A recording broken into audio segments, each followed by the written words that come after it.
என்ன யோகாசனங்களை நமக்காக கற்றுத்தர இருக்கிறார் என்பதை கவனிக்கலாம். நிகழ்ச்சியில் முதல் பகுதியாக வரவிருப்பது நலமுடன் வாழ.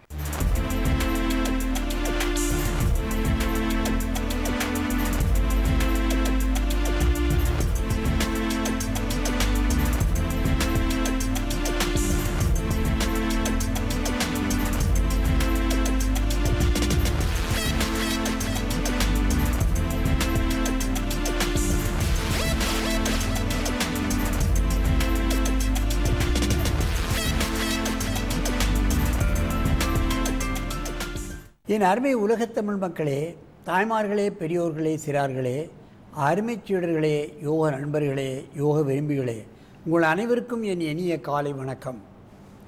கலைஞர் தொலைக்காட்சி நிகழ்ச்சியில் நலமுடன் வாழ என்னும் பிரிவில் யோகாசனத்திற்கு அதிக முக்கியத்துவம் கொடுத்திருப்பதை நீங்கள் அறிவீர்கள். முதல் நிகழ்ச்சியாக தரப்படுகிறது. பல்லாண்டுகளாக நடைபெற்று கொண்டிருக்கின்றது.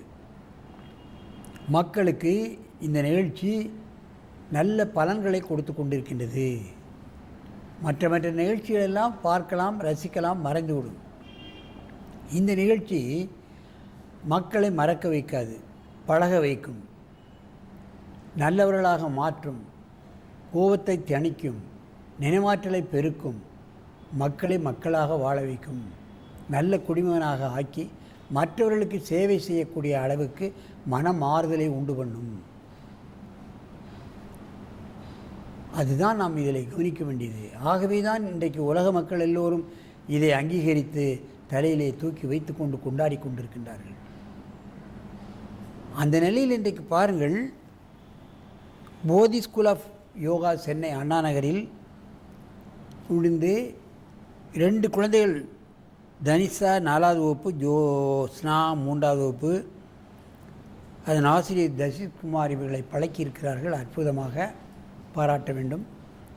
அவர்கள் இப்பொழுது லகு வஜ்ராசனத்தை செய்ய போகிறார்கள். வஜ்ராசனம் என்றால் வஜ்ரம் போன்று உடல் உறுதியோடு இருக்கக்கூடிய ஒரு தன்மை ஏற்படும். லகுவான வஜ்ராசனம் என்று சொல்கிறார்கள். ஆனால் கடினமாகத்தான் இந்த ஆசனம் பார்வைக்கு தென்படுகிறது. இந்த அருமை மாணவிகளே, நீங்கள் 2 பேரும் பத்மாசனத்தை கலைத்துவிட்டு லகு வஜ்ராசனத்தை செய்யுங்கள். அப்படியே டர்ன் பண்ணுங்க, இந்த பக்கம் முன்ன தள்ளி வந்துரு.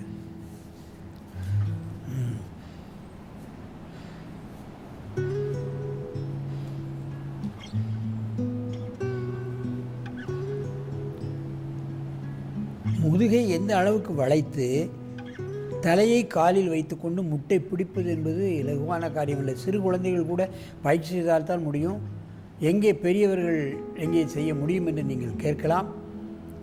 நிச்சயமாக அவர்களும் முடிந்த அளவு செய்தாலே பலன் கிடைக்கும். காலை பிடிக்காவிட்டாலும் பரவாயில்லை. 2-3 தலைவாணிகளை முதுகிலே அடுக்கி வைத்து கொண்டு இந்த ஆசனத்தை யாரும் பயிற்சி செய்யலாம். பாருங்கள், கழுத்து வளைக்கப்படுகிறது, முதுகு முற்றிலுமாக வளைக்கப்படுகிறது, காலை பிடித்து கொண்டு இழுப்பதால் நெஞ்சு விரிகின்றது. அன்னமய கோஷம், பிராணமய கோஷம், மனோமய கோஷம், விஞ்ஞானமய கோஷம், ஜீரண கருவிகள், நுரையீரல், இருதயம், தைராய்டு கிளாண்ட், புலன் உறுப்புகளான கண்ணு, மூக்கு, காது, மூளை, எல்லா உறுப்புகளும் வேலை செய்கிறது. அதைத்தான் நான் கவனிக்க வேண்டும். ஆகவே இதுபோன்ற ஆசனங்களை ஒரு தடவை குழந்தைகள் 4-5 தடவை செய்துவிட்டு கிளம்பி விடலாம் பள்ளிக்கு. எவ்வளோ நேரம் இருக்கிறது பாருங்கள். மெதுவாக இந்த ஆசனத்தை கலையுங்கள். அப்படியே உட்காருங்கள். கையை உயர்த்தி முன்னால் குனியணும். ரிவர்ஸ் போஸ், மகாமுத்ரா. அதுக்கு ரிவர்ஸ் போஸ். ஏன்னால் பின் விளைகிறார்கள், அதற்கு முன் விளைவது. குனி. மெதுவாக எழுந்திருங்கள். மீண்டும் ஒரு முறை லகுவாசனத்தை செய்யுங்கள்.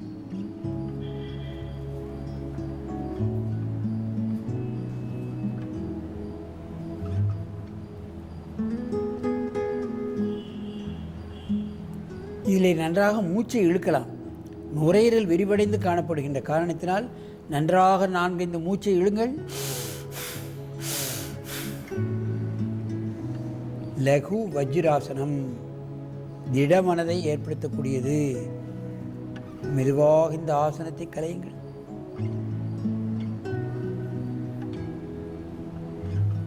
முன்னால் குனிங்க.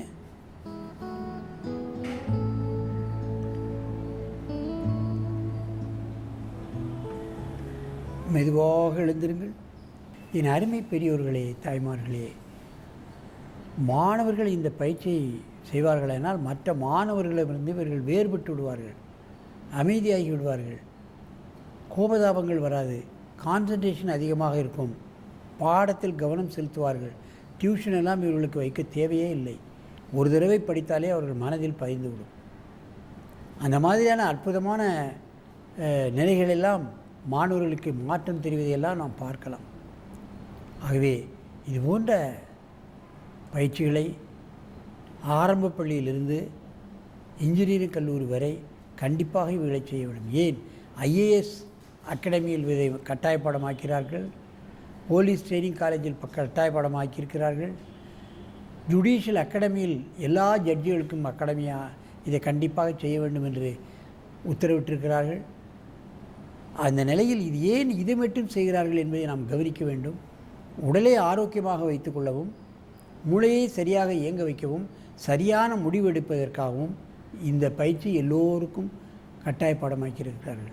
ஆகவே உழவர் முதல் உழைப்பாளிகள் முதல் ஏன் பெரிய பெரிய அதிகாரிகள் வரை மாணவர்களும் இந்த பயிற்சியை பெற்று உடலையும் உள்ளத்தையும் ஆரோக்கியமாக வைத்துக்கொண்டு இனிது நெடிது வாழ வேண்டும் என்று கேட்டு உங்களிடமிருந்து விடைபெறுவது ஆசனம் ஆண்டியப்பன். வணக்கம்.